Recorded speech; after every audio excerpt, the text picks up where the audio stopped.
Bienvenidos a Valor con B, un podcast de Bestinver para que nos acompañes en nuestra pasión por la inversión. Bestinver es la gestora independiente de fondos de inversión y pensiones con más de 35 años de experiencia, perteneciente al Grupo Acciona.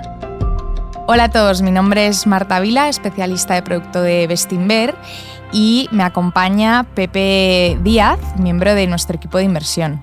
Pepe, ¿qué tal? Gracias por venir. ¿Qué tal, Marta? Muy bien, pues un trimestre más contigo y con todas las personas que nos escuchan. Eso es, en este episodio de Valor con B vamos a repasar la carta del tercer trimestre de 2024 que acabamos de publicar. Como cada trimestre, vamos a explicar a nuestros partícipes los detalles de esta carta y de lo que han sido estos primeros 9 meses del año para nuestras carteras. Empezamos, como siempre, por las rentabilidades y en general estamos muy satisfechos con los resultados que están consiguiendo nuestros fondos en estos 9 primeros meses del año. Y vamos a comentar alguna rentabilidad, empezando por Bestinfond y Bestinver Internacional. Llevan una rentabilidad en el año del 10,76% y 11,2% respectivamente, situándose prácticamente en sus niveles máximos históricos. En el caso de Bestinver Norteamérica, nuestro fondo más joven lleva una revalorización en el 2024 del 17,65. Y por último, sí queremos hacer una mención especial al extraordinario comportamiento de nuestros fondos de renta fija. Por poner un ejemplo, Bestinver Renta ha tenido pues uno de los mejores trimestres de su historia, una revalorización del 4,3% en el trimestre y en el año se sitúa en el 7,31%. Si me permites, Marta, a mí lo que me gustaría destacar, evidentemente lo primero es la rentabilidad de doble dígito, que como saben nuestros oyentes es el objetivo de largo plazo que perseguimos en renta variable, pero además de la rentabilidad, creo que tan importante como los resultados es el hecho de que la estemos consiguiendo de la manera correcta, que estamos consiguiendo buenas rentabilidades precisamente porque nuestras tesis de inversión, las tesis de inversión que forman nuestras carteras, se están cumpliendo. Es decir, o dicho de otro modo, que no es consecuencia de esta rentabilidad de que el entorno de mercado sea específicamente uno que nos beneficie, no son consecuencia de un golpe de suerte, sino que estas rentabilidades responden a nuestro método de inversión. Y esto es importante porque esa es la condición necesaria para que los resultados sean sostenibles a lo largo del tiempo. Por supuesto, pueden no ser buenos en un año concreto, pero esa consistencia del trabajo, la disciplina con la que aplicamos nuestra forma de pensar y de invertir, hacen que a largo plazo las rentabilidades aparezcan en los fondos, sea cual sea el entorno, ¿no? Y es que hay una ley no escrita en los mercados que se puede entender leyendo nuestras cartas, las cartas de este trimestre, pero que tiene toda la lógica económica del mundo. Y es que a largo plazo el precio de las acciones refleja siempre el valor de las empresas que tienen detrás. Y esto puede no ocurrir en un momento dado, precisamente esas oportunidades que nos da el mercado para comprar barato, pero tarde o temprano valor y precio convergen. Lo único que hay que tener en cuenta es que los inversores tenemos que tener paciencia, tenemos que dar tiempo para que ocurra esa convergencia. Así que me gustaría destacar que las buenas rentabilidades de nuestros fondos están provocados por ese método que Bestinver lleva aplicando casi 40 años y que, como ya saben, está basado en el análisis fundamental de los negocios y en la valoración de las acciones. Aprovechando que estás hablando de fundamentales y valoraciones, en el equipo de relación con inversores nos hacen muchas preguntas sobre los potenciales de las carteras, que está muy relacionado con lo que acabas de decir. ¿Cómo se calculan? ¿Cuál es la confianza que tenemos en ellos o cómo se gestionan? Por ejemplo, en la conferencia del año 2022 dijimos que la cartera de Bestinver Internacional tenía un potencial superior al 100%. Desde entonces ha subido prácticamente un 50% y seguimos creyendo que el potencial es similar al 100%. ¿Por qué los potenciales no se reducen a pesar de las subidas, Pepe? O sea, realmente los potenciales se reducen cuando las acciones suben, pero por eso hay que gestionarlo, por eso hay que hacer cambios en las carteras. Uh-huh. Y pues antes de hablar de la carta trimestral, aprovechando que ya te has acercado a este tema, ¿podrías explicar este aspecto que consideramos que además es muy importante, ¿no?, para nuestra forma de invertir? Sí. Vale, bueno, si te parece, empezamos por explicar cómo se calculan los potenciales. Perfecto. ¿Vale? Entonces, tengan en cuenta que cada gestora de fondos lo hace de una manera diferente, ¿vale? Así que voy a explicar la forma en la que lo hacemos nosotros en Bestinver. Bueno, pues al final el potencial de una cartera es muy intuitivo, ¿no? No es más que la suma de los potenciales de cada una de las compañías que forman esa cartera, ponderadas por el peso que tiene cada una dentro del fondo, ¿no? Dentro del capital total del fondo.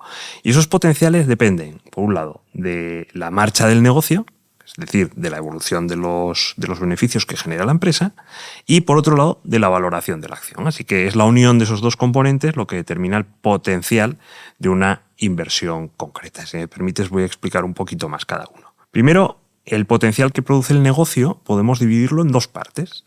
La primera es la retribución que pagan las empresas a sus accionistas. Piensen ustedes en los dividendos que paga una empresa a sus propietarios. Pues es una parte de los beneficios que genera la compañía con el día a día de sus operaciones y que reparte a los propietarios. Es un pago en cash, es un pago en liquidez que se va a nuestro bolsillo, así que es una fuente relevante del potencial de una inversión. Simplemente hay que tenerlo en cuenta.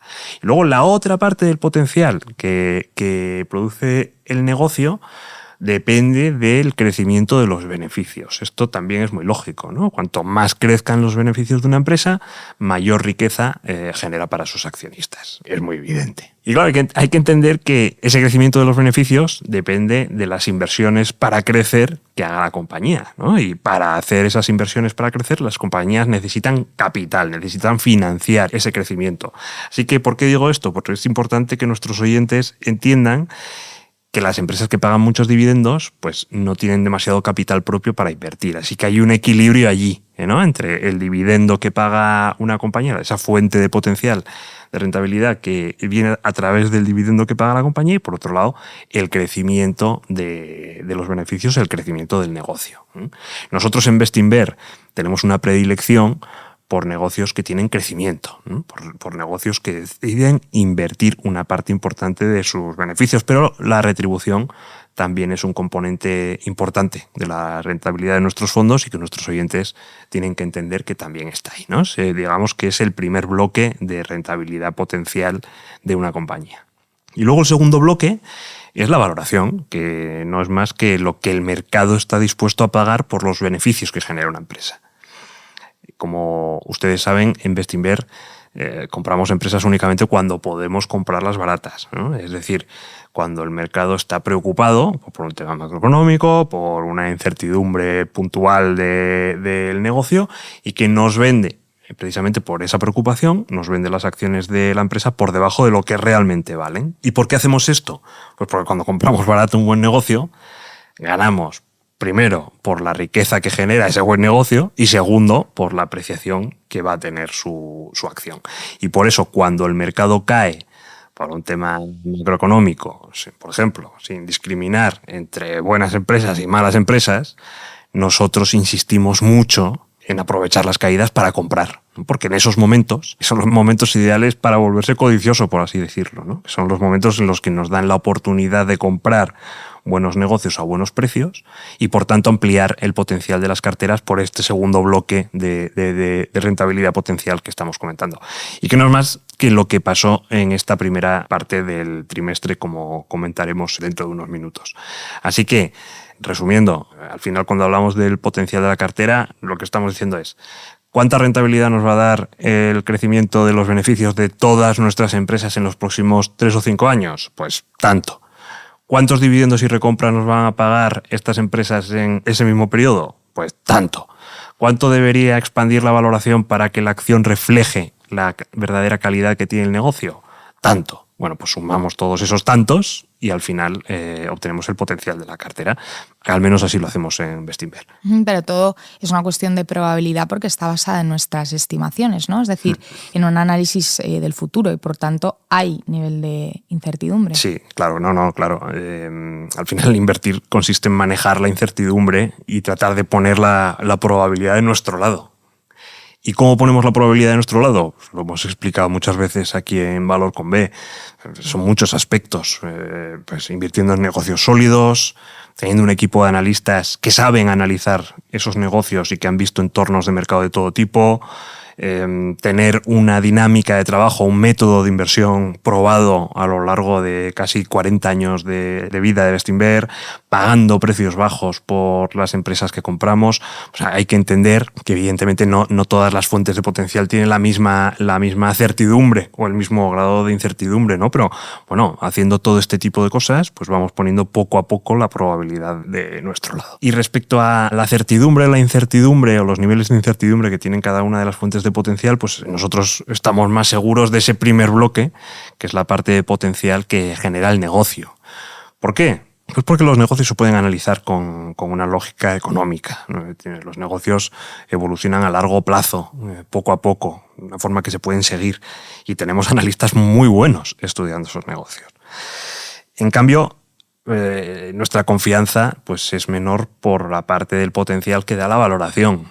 ¿Por qué? Pues porque depende del sentimiento del mercado, de sus perspectivas, de las noticias, del entorno de las bolsas. Es algo mucho más volátil, mucho más impredecible que la evolución de una buena compañía a largo plazo. Y por eso no nos la jugamos todo en la valoración. Porque esa es nuestra forma de entender las inversiones, o nuestra forma de entender la inversión en valor, que es vamos a comprar empresas con buenos negocios, empresas que sean capaces de generar rentabilidad a largo plazo porque los beneficios van a crecer, y vamos a comprar pagando por ellas el precio más bajo posible. No compramos negocios malos porque estén baratos y jugarnos todo a la valoración porque es poco controlable, ¿no? Y por eso cuando hablamos de los potenciales de las carteras decimos que bueno, pues esperamos que los negocios durante los próximos 3-5 años nos den un tanto por ciento de rentabilidad anual. Con eso somos muy concretos. Y como los compramos baratos, pues esperamos que la valoración nos dé algo más, ¿no? Comprar barato, pues la valoración siempre termina dándote algo, ¿no? Pero ese algo es mucho menos concreto que lo que podemos estimar del negocio. Así que ese es nuestro concepto, lo que entendemos por tener unas carteras equilibradas. Equilibrado quiere decir hacer inversiones que nos pueden dar rentabilidad por la parte del negocio y por la parte de la valoración. No solamente comprar grandes empresas que están muy caras, que a lo mejor la valoración va a canibalizar el valor que genere el negocio, no comprar malos negocios por baratos que estén, porque los negocios de mala calidad al final terminan canibalizando la rentabilidad que nos pueda dar la valoración, sino comprar negocios equilibrados, buscar compañías equilibradas, buscar compañías que nos puedan dar dinero utilizando esas dos palancas de generación de rentabilidad. Y como decimos muchas veces, al final esto implica no jugarnos el rancho a una única carta, sino tener un abanico de posibilidades en las que las carteras se pueden comportar bien en un entorno, o en el mayor número posible de entornos macroeconómicos. Y por último, Pepe, sobre la gestión de los potenciales de la cartera, ¿qué podrías decir? ¿Cómo es posible que, si creemos que el potencial de la cartera es del 100%, sube un 50%, sigamos pensando que el potencial es del 100%? Bueno, pues eso es lo que pues el verdadero valor añadido de la gestión activa y el verdadero valor añadido que tiene nuestro equipo de inversión. Tengan ustedes en cuenta que invertir no solamente consiste en meter empresas buenas en una cartera, sino también ir gestionando esa cartera a medida que las cosas van evolucionando, ¿no? Ir haciendo pequeñas rotaciones, pequeños cambios que vayan adaptando las carteras a la realidad económica. Cuando decimos que invertimos en una cartera, lo que queremos decir es que invertimos en varias decenas de empresas y, como es lógico, no todas ellas se mueven a la vez, ¿no? En un trimestre concreto hay algunas que suben, hay otras que caen, hay otras que se quedan planas. Nosotros lo que tenemos que hacer, nuestro equipo de inversión lo que tiene que hacer es ir repasando cada una de las tesis y si nada ha cambiado, pues las compañías que se han apreciado a lo largo del trimestre o a lo largo del tiempo, pues entendemos que se han encarecido. Y las que no han subido, pues se han quedado más baratas. Entonces, ¿qué hacemos? Pues vendemos un poco de las que han subido y que están más caras y compramos un poco de las que no han subido y que están más baratas, ¿no? Y al final esto, ¿por qué está relacionado con la pregunta que me has hecho? Pues vamos a poner un ejemplo muy sencillo. Imaginen una cartera que está compuesta únicamente por 2 acciones, cada una con el mismo peso y cada una tiene un potencial del 100%, así que estimamos que el potencial de la cartera va a ser del 100%. Supongamos que en un trimestre cualquiera una de ellas agota ese potencial, o sea, da toda esa subida que esperamos ella y el precio de la acción duplica. como esta compañía pesaba un 50% de nuestra cartera, pues la rentabilidad total será de ese 50%, ¿no? El 100% por una compañía que pesa el 50% implica una subida del 50% en el total de la cartera. La otra, en cambio, supongamos que ese trimestre se ha quedado plana. Bueno, pues con nuestras rotaciones lo que haríamos es vender esa participación en la empresa que ha duplicado en el trimestre y reinvertirlo todo en la compañía que se ha quedado plana. Entonces, nuestros partícipes verían que la rentabilidad de la cartera es del 50%, que es la mitad de lo que habíamos dicho, el potencial inicialmente, y sin embargo, fruto de esa rotación, el potencial de la cartera sigue siendo del 100%. Esas son las matemáticas. O sea, evidentemente es un ejemplo teórico porque en la vida real no solo hay dos posiciones, no reinvertimos únicamente en las compañías que ya tenemos en cartera, sino que van surgiendo ideas nuevas, pero la forma de pensar es exactamente lo mismo, ¿no? Y al final diría que el trabajo del equipo de inversión no es más que escanear todo el mercado en busca de nuevas ideas de inversión que por su negocio y por el nivel de valoración de sus acciones sirvan para incrementar constantemente el potencial de nuestros fondos. Y así, poco a poco, vamos consiguiendo que el capital crezca de manera compuesta a lo largo del tiempo, que es el objetivo que perseguimos, ¿no? Diría que esa es la esencia de la gestión activa en valor que hacemos en Bestinver. Pues si no quieres añadir más, simplemente me gustaría animar a todos ustedes a que nos manden sus preguntas, que como ven estamos encantados de responderles con todo detalle, como acaba de hacer Pepe. Vamos ya con la carta, ¿te parece? Perfecto.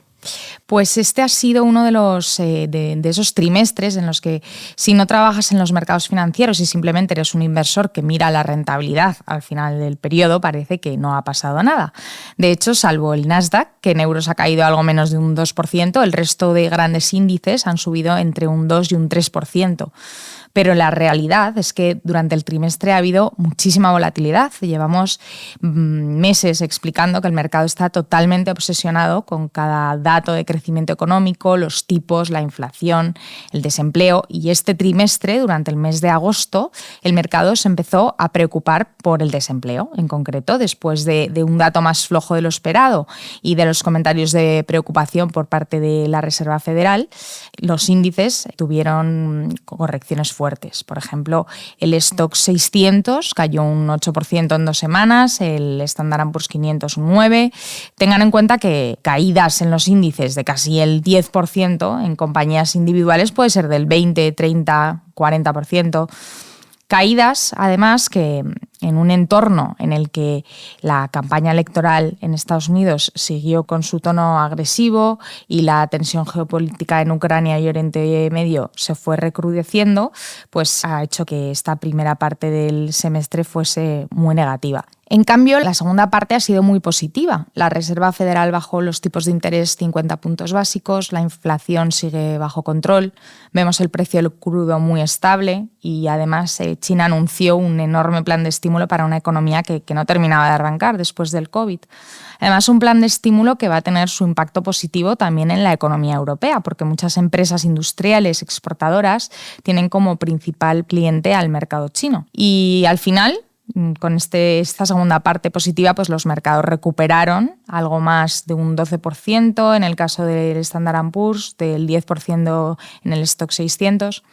Así que, por el resultado del trimestre parece que no ha pasado nada, pero como estamos viendo, por el camino ha sido un periodo muy intenso. Sí, muy intenso y además, si me permites, productivo, precisamente por lo que estaba comentando antes sobre la rotación de las carteras, que como se pueden imaginar nuestros oyentes, hemos aprovechado esta volatilidad que ha habido a lo largo del trimestre para reducir peso en compañías que se han comportado bien en esa primera parte del trimestre que comentabas, que los índices habían caído, y ese capital lo hemos podido reinvertir en compañías que en agosto se pusieron otra vez muy baratas, ¿no? Así que son, como lo que tú dices, prácticamente, o sea, lo miras con perspectiva y es un trimestre en el que no ha pasado nada, pero en realidad nos ha permitido hacer pequeñas siembras de rentabilidad futura, pequeñas siembras de potencial para el futuro, que a lo mejor parecen imperceptibles en el corto plazo,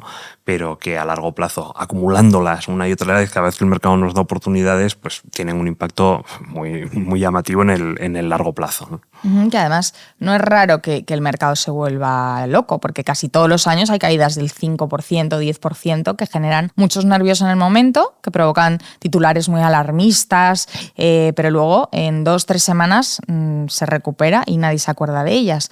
No estamos hablando de caídas como las de 2022, 2008, ¿no?, que ocurren cada mucho tiempo, sino que nos referimos a sustos menores que son mucho más frecuentes, pero duran mucho menos. Como acaba de explicar Pepe, el equipo de inversión pues aprovecha este tipo de caídas para hacer ajustes, rotaciones de cartera. ¿Y cómo lo puede aprovechar un partícipe de Bestinver? Pues, bueno, primero entendiendo que este tipo de caídas son absolutamente normales en bolsas, así que no hay que ponerse nervioso. Da igual la noticia, las noticias que la inicien. De hecho, bueno, pues lo hemos visto, ¿no? Este verano fue un mal dato de paro en Estados Unidos, pero puede ser por un comentario de un banco central, una cifra de inflación. El motivo casi es lo de menos, ¿no? Lo importante es interiorizar que la bolsa pues no se mueve en línea recta, que a veces hace zig, otras hace zag, y bueno, pues eso es lo primero. Lo segundo es aprovechar las caídas, ¿vale? Podemos aprovechar estas caídas para comprar más. Antes comentabas las fuentes de rentabilidad de una inversión, ¿no? Decías que por un lado están los fundamentales del negocio y por otro la valoración. Pues estas correcciones no tienen nada que ver con esta primera parte, con los fundamentales de los negocios. Al final, las empresas siguen ganando el mismo dinero hoy, en octubre, que en agosto, cuando el mercado cae un 10%. Lo que sí pasa en estas caídas es que las valoraciones se contraen, que es una forma un poco pedante de decir que se ponen más baratas. Ese es el mejor momento para comprar, y como luego no pasa nada y los negocios siguen igual, pues el miedo desaparece y se recupera la caída en 3 semanas. Yo la verdad que llevo muchos años como especialista de producto en Bestinver y he visto decenas de correcciones que parecía que iba a hundirse el mundo, bueno, pues con esos titulares alarmistas, ¿no?, que decíamos, y al final pues caen un 5% y en 2 semanas pues se ha terminado. Es exactamente así en renta variable, exactamente así. Y aunque parezca que no, como estas correcciones ocurren con frecuencia, dan la oportunidad de ir cultivando rentabilidad poco a poco, varias veces, y el efecto acumulado de aprovechar estas caídas en el largo plazo al final es enorme. Enorme, totalmente de acuerdo. Y bueno, y de hecho, sobre los casos de inversión que comentamos en las cartas, ¿cuál te ha llamado más la atención, Marta?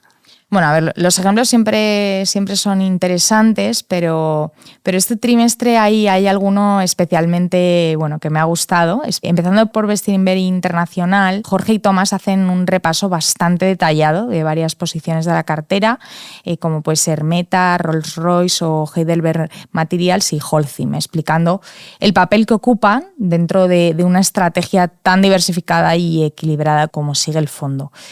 Por otro lado, en grandes compañías, por ejemplo, comentan Elevance Health, una empresa poco conocida entre los inversores españoles, pero que es un verdadero gigante en el sector de seguros de salud. Por otro lado, en Bestinver Bolsa me ha llamado la atención el caso de Zegona. Es una compañía que cotiza en Inglaterra, es la antigua Vodafone España y, como indica el equipo de Ricardo Seixas, bueno, pues será un jugador importantísimo en la reestructuración que va a tener el sector de telecomunicaciones en España en los próximos años. Pasando al fondo de Bestinver Consumo Global, han detallado el caso de Galderma. Jaime Vázquez nos ha contado pues la historia de esta compañía, que surge como una empresa conjunta entre Nestlé y L'Oréal para crear una farmacéutica centrada en cuidados de la piel.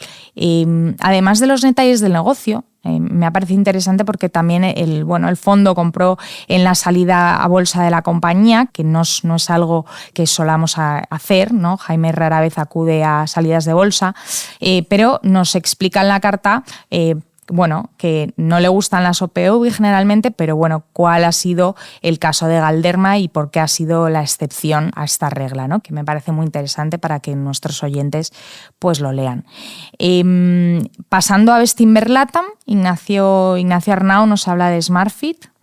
Es un caso bonito porque se trata de una empresa de crecimiento, calidad, súper rentable, en un sector como el de los gimnasios, que conocemos todos y que se va a beneficiar del desarrollo de las clases medias de esta región, sin duda. Además, es un sector que no tiene nada que ver con las típicas petroleras estatales que monopolizan los índices regionales.